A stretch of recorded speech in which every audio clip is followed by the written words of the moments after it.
রোহরা আল্লাহ হযরত বেলাল হাবশিকে জিজ্ঞাসা করে দেখেন না কি মজা পাইছে, কি স্বাদ পাইছে। বেলাল উমাইয়ার গোলাম ছিল। উমাইয়া আল্লাহর হাবিব সাল্লাল্লাহু আলাইহি সাল্লামের সবচেয়ে বড় দুশমনদের মধ্যে একজন। একদিন অনিচ্ছাকৃতভাবে উমাইয়ার বাড়িতে বেলাল পড়তেছিল লা ইলাহা ইল্লাল্লাহু মুহাম্মাদুর রাসূলুল্লাহ। কে পড়তেছিল? বেলালে। উমাইয়া শুনেছে এই আওয়াজ, এটা কলেমার আওয়াজ। সে চিৎকার করে বলে, কার স্পর্ধা সাহস আমার ঘরে এই কলেমা পড়ল? বেলাল সারা আর কে?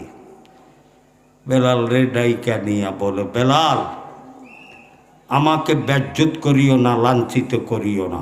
এই জাদুঘরের কলেমা আমার ঘরে পড়া যাবে না। বেলাল এই কলেমা ছাড়ো, এই কলেমা ছাড়ো।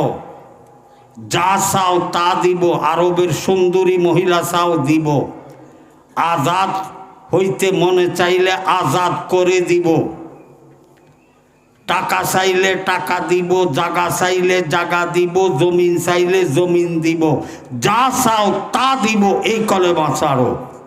হযরত বেলাল বলে, याद हका मुझे जाए रोरा मरहमा मोदी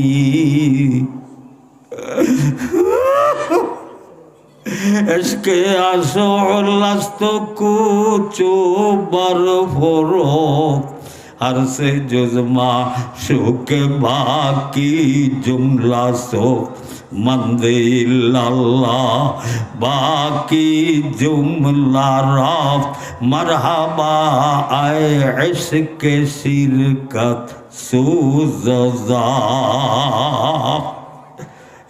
बेलाल बोले, তুমি আমার মনিব, তুমি যা ইচ্ছা তা করো, বাকি এই কলেমা আমি ছাড়তে পারবো না। সঙ্গে সঙ্গে উমাইয়া বেলালের হাত পায়ে লোহার জিঞ্জির লাগায়া খাম্বার সঙ্গে বাঁধল। বাইদা প্রতিদিন কোরার আঘাত, কোরা মানি রডের মাথায় মোটা মোটা রবার, যেখানে বাড়ি দেয় বাড়িটার লগে টানটার লগে চামড়াগুলা উঠে আসে। এরকম করার আঘাত প্রতিদিন 50, 60, 70, 100, 150 করার আঘাত করতে করতে করতে করতে হযরত বেলাল হাবশী রাদিয়াল্লাহু তাআলা আনহুর মাথার তালুর থেকে পায়ের তালু পর্যন্ত আল্লাহ এক আঙ্গুল জায়গা বাকি ছিল না যেটা ফুজ না হয়েছে। যেখানে টিফা দিত ফুজ বাহির হইত। তারপরও কতভাবে কত লোক দিয়া বুঝায়। বেলাল বলে, আল্লাহ তুমি মনিব, তোমার যা ইচ্ছা তা করো, এই কলেমা ছাড়া যাবে না। इसके आसोलस्त कुचो बरफरोब हर से जुज माशूक बाकी जुमला सोब मंदिल्लाह बाकी जुमला राफ मरहबा आए इश्क शिरकत सुजज़ा।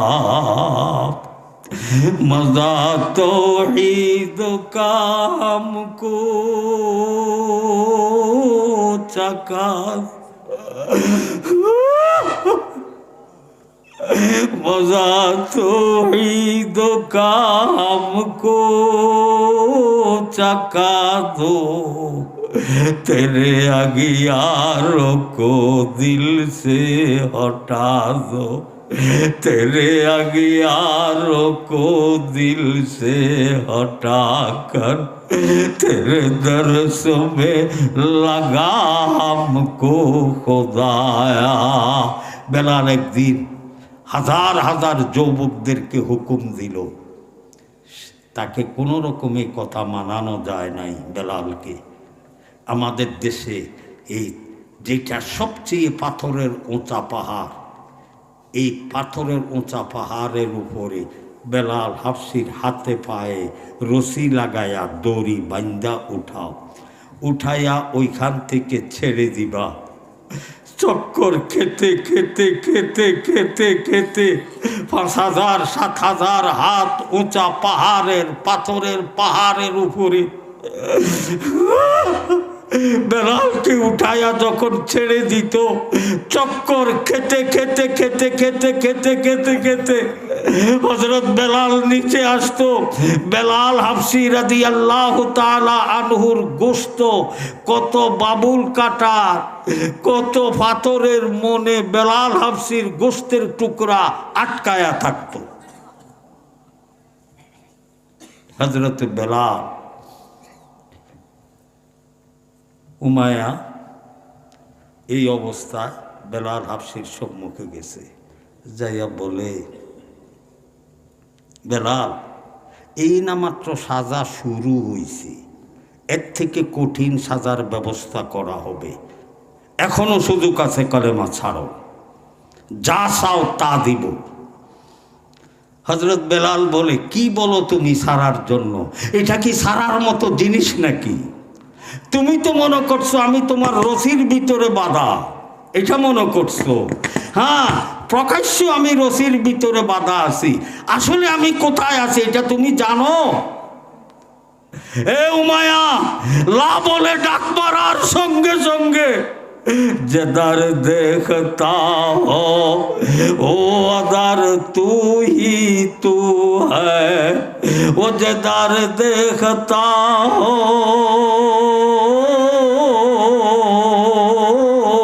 वदर तू ही तू है, या खोए तू या भोए तू या रोए तू है।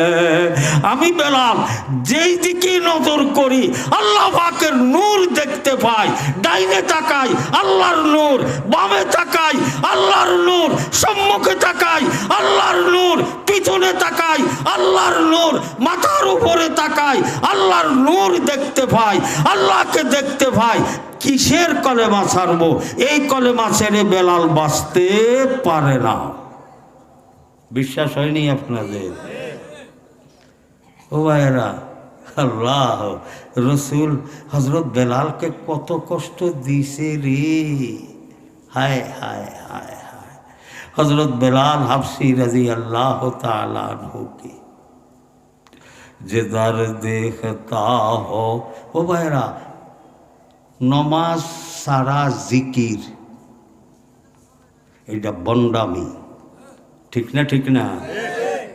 নমাজ পড়িয়া ডাক দাও, ডাক দিতে দেরি হবে, আল্লাহর নূর তোমাকে চতুর্দিকে বেষ্টন করে ফেলবে। রাজি আছে ইনশাআল্লাহ?